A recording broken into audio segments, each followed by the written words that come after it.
Start recording. Oh, Okay. sorry about that. Start from yeah. Okay. I didn't look at it. I'm like, it's not recording. The thing is not on. All right. Yeah, both of this exterior threshold is going to need to be rebuilt when we rebuild the front stairs. This one was close. We might just be able to bevel it. This one, there was a metal threshold, as I recall, and so we'll probably have to replace that with an ADA threshold. So actually, the one other thing I wanted to mention is I've contacted the structural engineer and told him we're getting close. And it looks like the week of the 17th, we won't be down on Monday, Cheryl. Yeah. And it looks like that week we're going to try to meet down there for him to start looking at what we're doing. And I'll know more soon. He hasn't gotten back to me. He was out on the road today, so set him some possible dates. As soon as I know, I'll let you know. And hopefully between now and next meeting, I will hear back from the AHJ. Thank you. We need to move our next. Do we need to move our next meeting? It's Indigenous Peoples Day.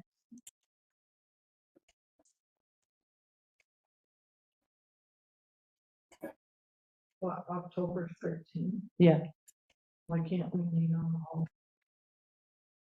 Are people going to be available on the holiday?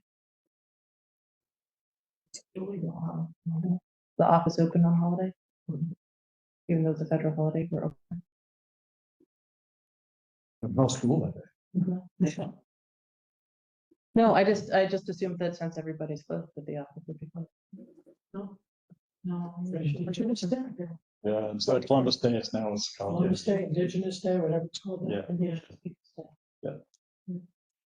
We've always had our meeting that day. We were in violations. No, I just wasn't sure. Yeah, thought I'd ask. Anyway. So Sorry, we're still good on the 13th? Yep. Do we need to put any additional meetings on the books?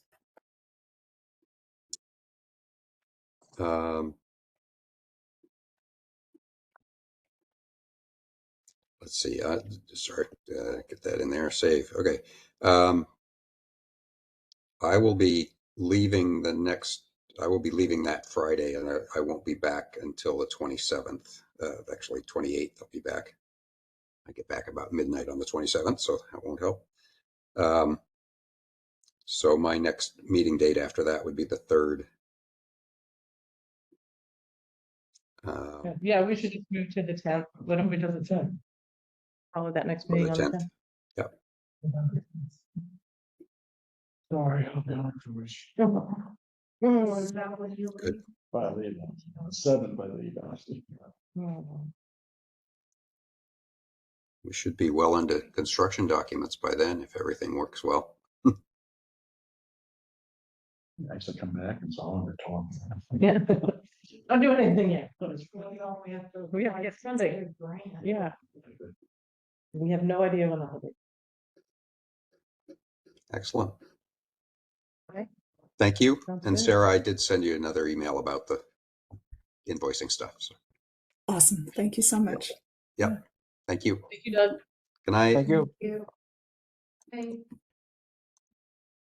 So what's the rest of your stuff here? Okay. We have the status of in-ground tank and lead paint removal. Yep, Sarah's gonna press through. Okay. Yeah. So I sent out last week to everybody a copy of the toxics assessment report that was done by Wade Heindel Environmental Management, which we had procured earlier in this grant process. And the purpose of doing that work is really to check the boxes for the state that are required if you're going to be applying to the CDBG program for construction money down the road, which it's my understanding that's what we want to do. So we're trying to get these things out of the way. And so it was really a two-part assessment, even though it's all like built into one report. So one part was what's known as a phase one brownfield assessment, and then the other part was a hazardous building materials evaluation. So I don't know if everybody's had a chance to read it, but if it's okay, I'll sort of step through the findings. Would that be helpful? That would be great. Okay, I have your awesome. book. Yes. Oh, I'm so sorry, I couldn't hear the last bit. Go ahead. Take us Okay. through it. Great. So on the brownfield side of things, there was really only one red flag that came up, which is that at one point in time, it sounds like there was a underground fuel oil tank that was located west of the schoolhouse, and there are no records with the state right now to confirm that it was removed. It sounds like folks believe that it was removed, but the state doesn't have any records to show that. Does anybody have any local memories, local knowledge around what happened with that tank? Was that on town property? It was right out back here, right behind this window. And it was supposed to have been done at the last renovation. Grass renovation. Who would have removed it? No idea, Who is our servicer? no idea. Yeah. It was buried in the ground. Yeah, it's a- No bid proposal was put out there. It was on the plans to remove it. There's no indication they got bids on it.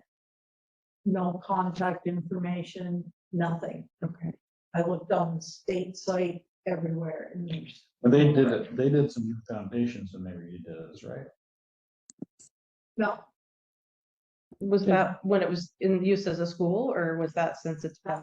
that was the year after the school closed, that they had to remove it as part of the renovation project to move down. The other option would have been to fill it with a slurry. Did they fill it? No indication, nothing. Do we Okay, need a metal detector? No, we need this, what is it? ground Yeah. penetrating radar, yeah. So the next step is to determine whether or not it's still there. And even if it's not there, it's possible that some testing might need to be done to make sure that no goo got left behind when it was taken out.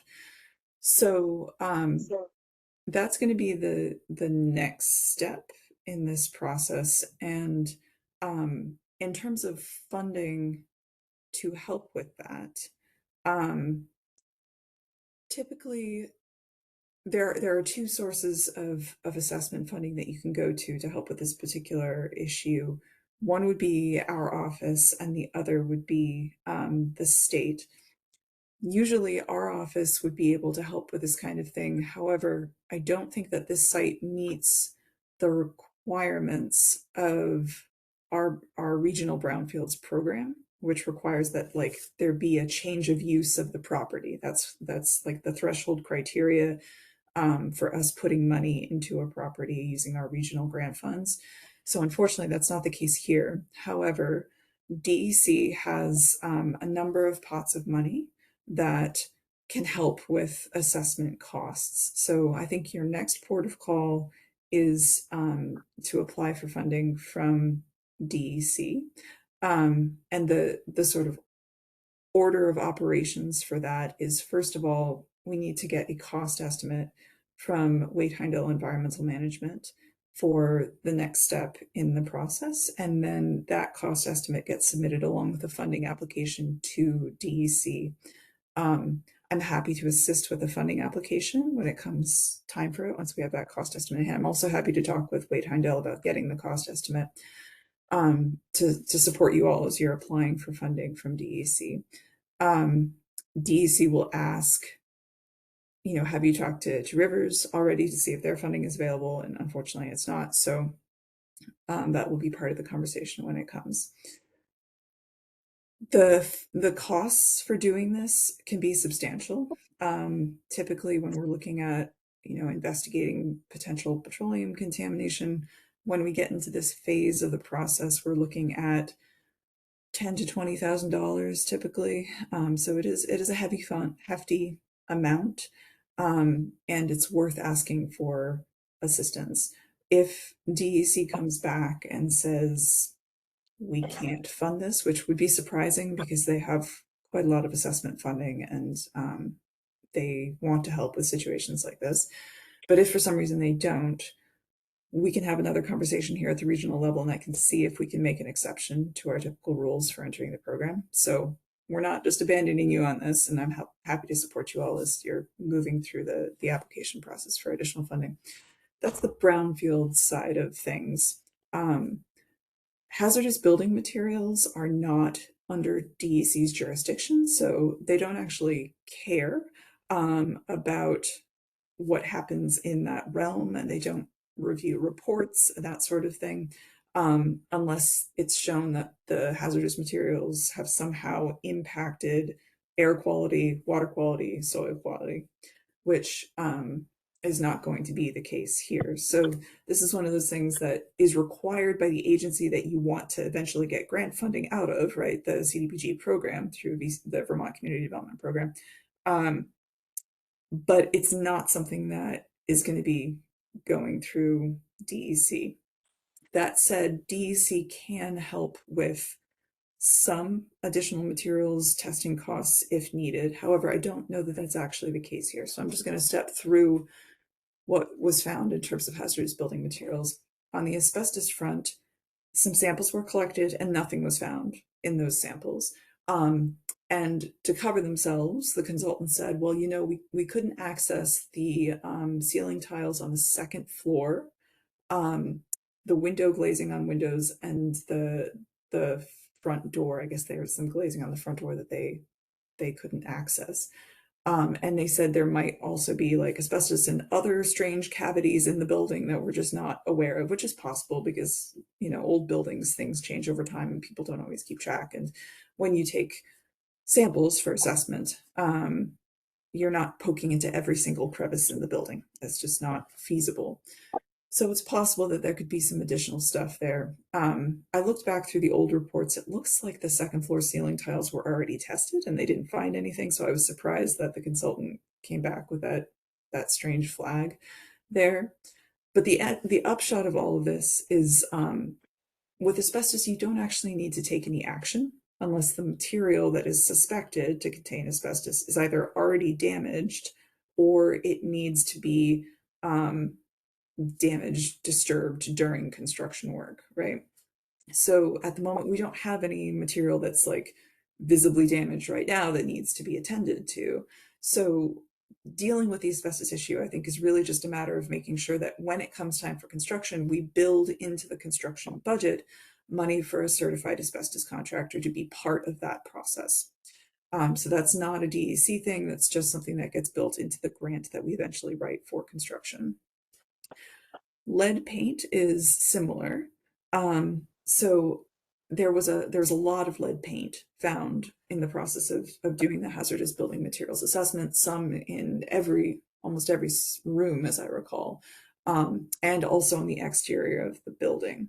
So again, this is similar to asbestos, where when we actually do the construction budget, we're going to build in money for a lead safe contractor to be part of that to make sure that everything is treated appropriately.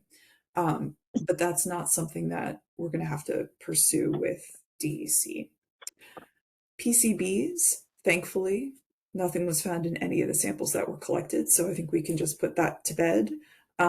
PCBs are a nightmare, and I was relieved beyond measure to find that we don't have to deal with them in this property, so that's a really, really positive silver lining. And then the last issue was mold.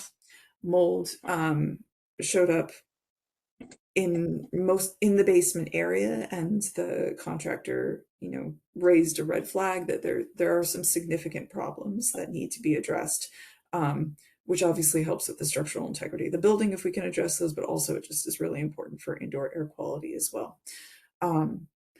So they made some recommendations on how to address those mold problems, and since Doug's team is not really going to be working on the basement, I don't think this really falls within their purview, unfortunately. So I think that of all the things we've talked about so far, mold is really the one that we don't have a clear funding source to help with. So this is not something that the state can help with when it comes to DEC's assessment funding.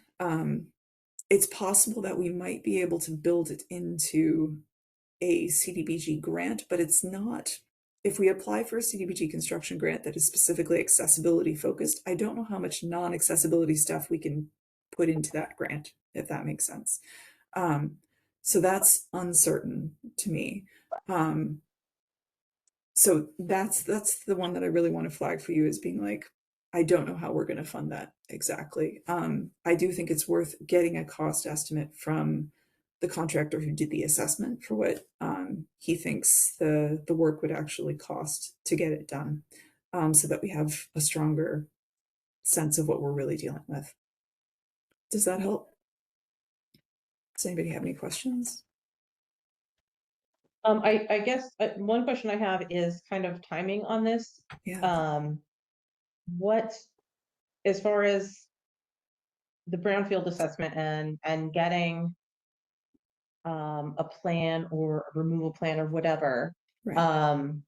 for an underground tank, is that something that we need to do in order to get an approved plan, or is that something we have to do after we get an approved plan before we start a plan for construction? And the only reason I ask that is it something that we have to do right now? Or is it something we can do next spring, knowing that we're probably not going to go out and seek funding for construction for probably a considerable amount of time after we get an approved plan? I don't see us, Right.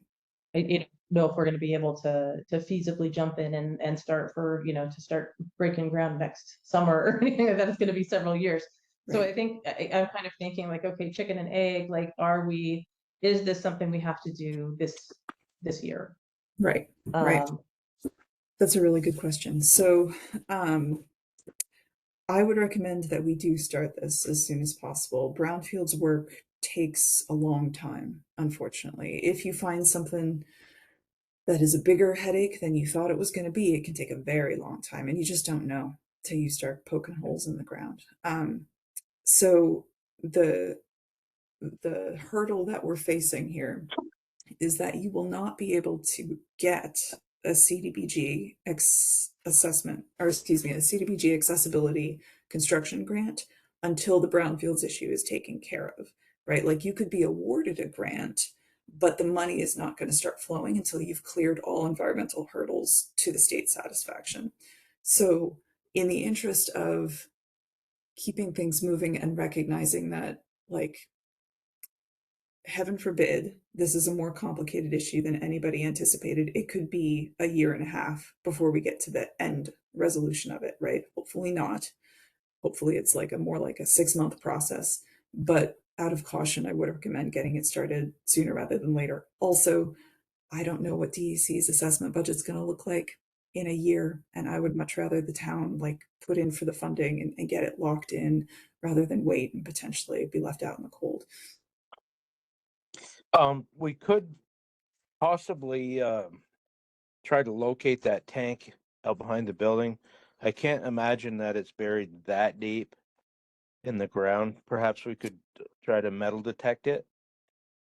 Yeah, if it's still there, I think too, If like it's still determining if. I mean, the metal That's- detector would tell you whether it's there or not. Mhm. And or we could probe the ground out there with a rod to see if it would you could actually hit a tank in a hard spot where you couldn't drive a rod down into it. If we knew about where the tank was, it would take a little while just to try to find it. And then Mhm. I mean, if we don't have any evidence that it's there, then maybe go the route with your LiDAR. But Mhm. if it's there, I think it could be found. Yeah, It's a good idea. I think that sometimes consultants are hesitant to go that route. But what I could do is I could suggest to Wade Heindel Environmental Management that someone from the town who has access to a metal detector could go out there and at least get that initial read, and see if anything's out there. And then they can tell us what they would like to do next. I imagine that there will still be sampling regardless, either way, because they need to make sure everything was closed properly. Right. I'm happy to propose that to them. Yeah, because What about somebody have, PFOAs? Do they do any testing for that around the building, or is that part of it, or is that something that's going to be all of a sudden, oh, you have PFOAs in the ground and now you can't go on? Right, that's a good question. That is not at this point in time anything that the construction grant program is concerned about. So they're not asking for it, and DEC is not specifically asking for it either in the phase one reporting process, and that shapes the rest of the assessment process. So I don't anticipate, unless there's a major shift in state regulation in the next 2 to 3 years, I don't anticipate that coming up for this particular property.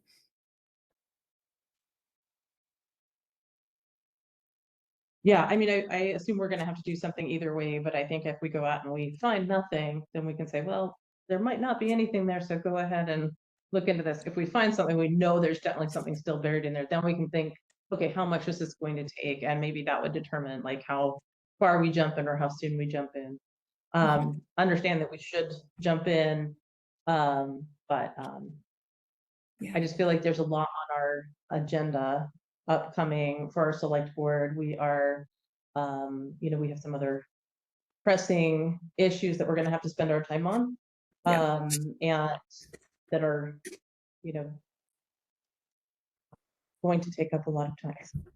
I can say, I feel like we have some kind of outstanding things that as a town we have to start working towards. And I feel like if we put a lot of time into this right now, or a lot of resources into this, we won't be able to put those time and resources into getting our, organizing our audit, making sure that we are, we have a few other things that are coming to a head. We need to focus on. So.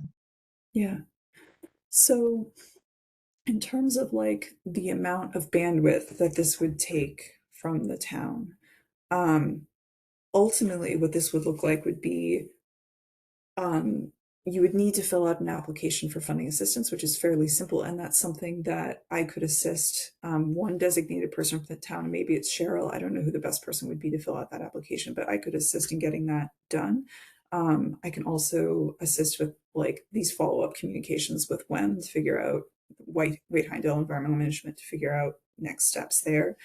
And then once you're accepted into the DEC's assistance program, they say, okay, we're going to have a contractor, maybe it's WEM, maybe it's a different contractor, do these things. And then from that point on, your involvement would really only be making sure that the contractor has access to the site and then receiving the reports when they're ready and understanding what the next steps are from DEC.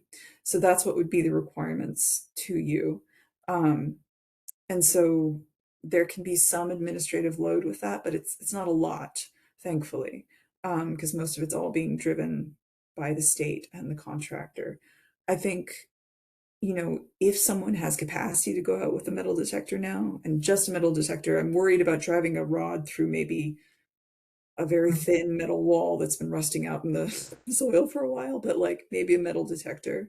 And somebody wants to do that, I can't see any harm in doing that. But again, that's one more thing, right? And like if that's too much, then I'm happy to just let WEM take it from there, right? And let them take on that piece.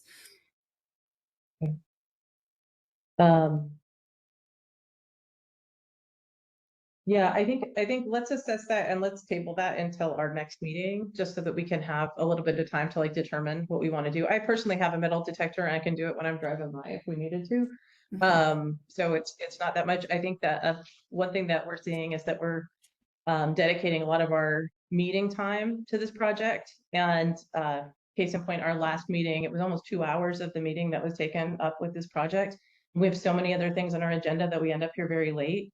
And it's a stretch for our team to be able to meet that often as it is, and also having interim meetings in between.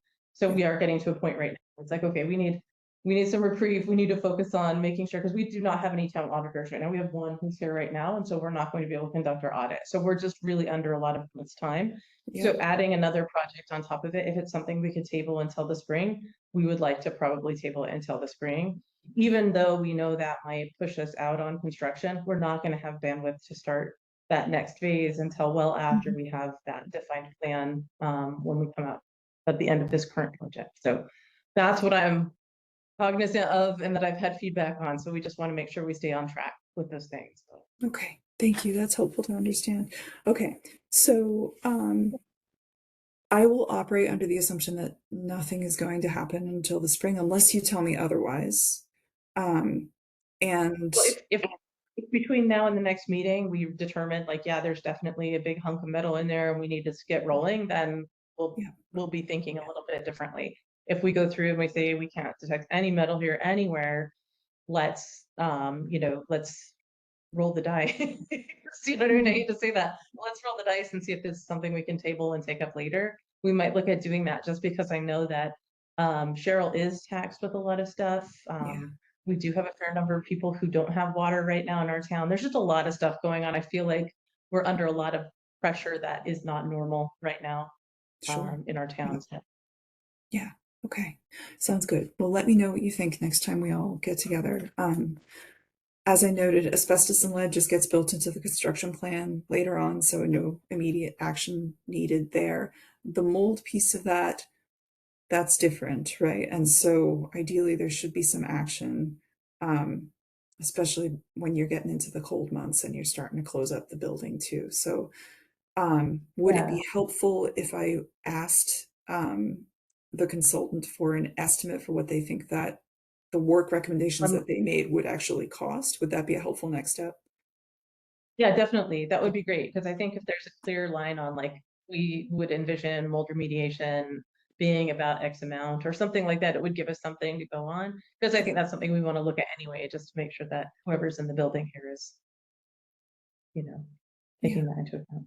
Sounds good. And I will also see whether this would be kicking the can way down the road and would not protect your air quality in the interim, but I will also check with the VCDP program to see if there's a way to build mold remediation into an accessibility grant, which I'm sure would be helpful from a budgetary perspective.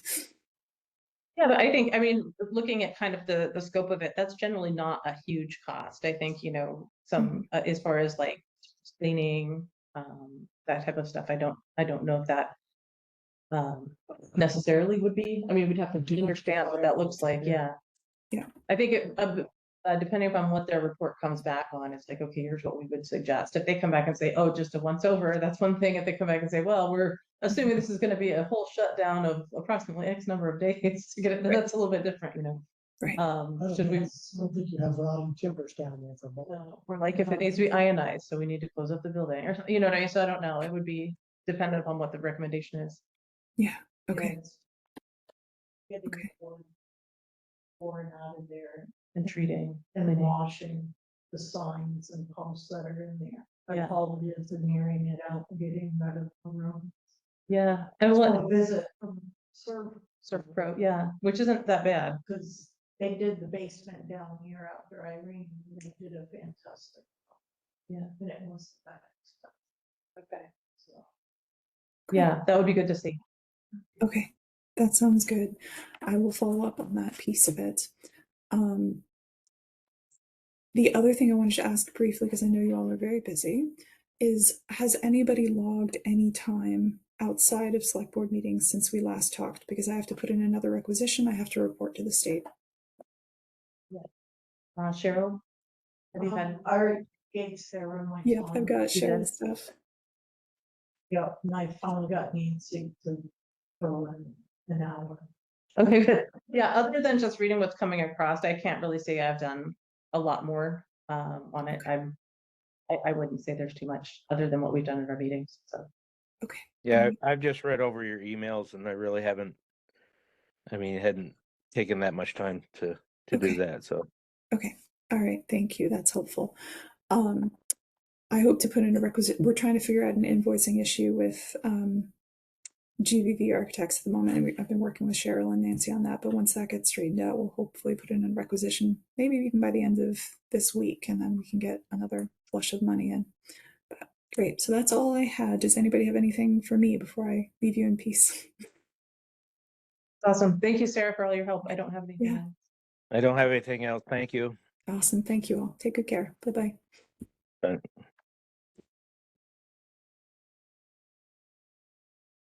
Right. Any public comments? Not on the agenda. No, it is. It's written. Is it? Yeah, it is at the beginning. Nothing from the beach. Nothing from the beach. Is it windy? No, it's nice. It's nice. Is it like 60 degrees? What are you doing there? It's been up in the 70s. You know, laying Ooh. out, getting my suntan, eating Yeah. plenty of food, enough to Good. Good drink. for you. Good. Well, thank you for joining. I appreciate it. I Yep. think that's all we have. All Well, right. see you when I get back. All right. Okay, have fun. There's no payment. There's no payment. We don't have any payment to approve. We got nothing to approve. Right. So we're all good. Yeah. Nothing to approve. Nothing to No. approve, Kenny. All right. See ya. Bye. Bye.